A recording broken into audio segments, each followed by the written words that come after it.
All right, so today's question of the day comes from Future Sailor Rumney. Future Sailor Rumney asks me about 3 things. Number 1, swimming. Number 2, driver's license. Number 3, wisdom teeth. So I'm going to be covering all 3 topics. So number 1, swimming.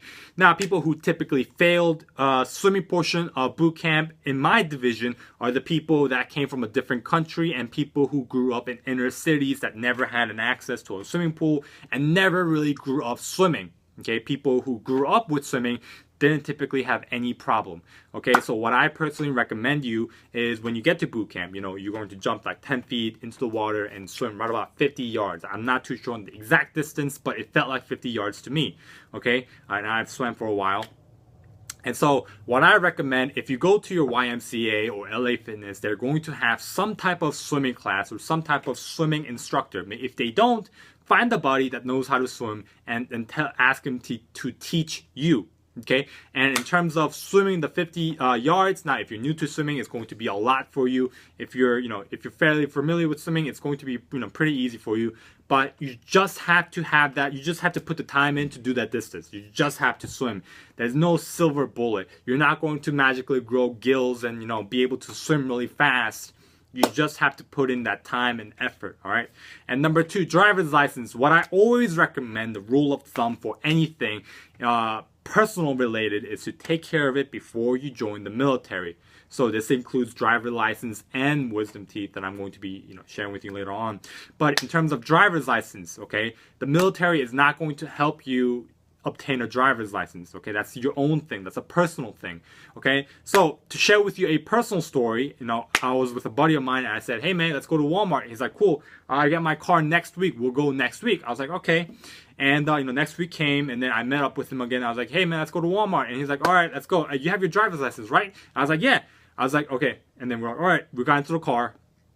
And he was like, hey man, I gotta connect my phone to my car. I gotta do the Bluetooth. I gotta see the music. And he was reading the driver's manual. And 10 minutes went by. I was like, man, it feels like he's dragging this thing on. I was like, dude, forget the freaking Bluetooth. Let's just go. We're wasting time. And he's like, okay. And then we started to go off. And then quickly within like 3 minutes, I realized something was different. Something was off. I was like, dude, do you have your license? And he's like, no, man, you're teaching me today. And I was like, dude, how many times did you drive before? He's like, maybe 3 times. I was like, holy crap. And on the way to Walmart, it was like 10 minutes. I thought there was a good chance that day I was going to get into a car accident. Like 75% chance I was going to get into a car accident. One example was we were going and I was like, yo man, we need to stick in the right lane. He's like, okay. And he just went. He didn't even look. He didn't even check if a car was there. He just went right away. Thankfully, this guy was a good driver and he just quickly backed off. And ever since then, he just kept like 50 feet away from us, because he knew this guy, my friend, was a first time driver, so he wanted to stay away. So after hitting multiple curves, going there and hitting multiple curves, coming back, we made it safely. You don't want to put someone like me in that situation where I'm scared for my life.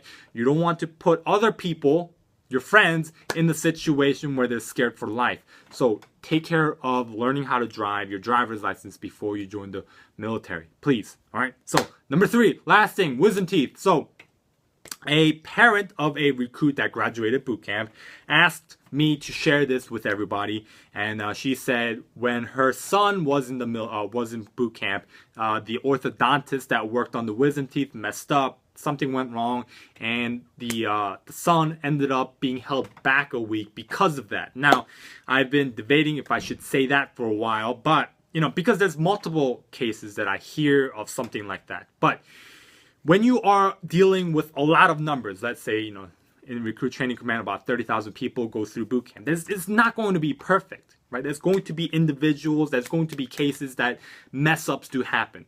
Okay, now. When I was a civilian, when I was still in the DEP program, delayed entry program, I asked my recruiter and I also asked my orthodontist, who happened to be in the Navy Reserves, what I should do. And I'm going to be sharing that with you, and you can make that decision. Okay. So when I asked my recruiter, should I get my wisdom teeth pulled now or, when I'm in boot camp? My recruiter said, hey, people who are in orthodontists in boot camp are specialists or experts. They're going to get the job done. And that was that.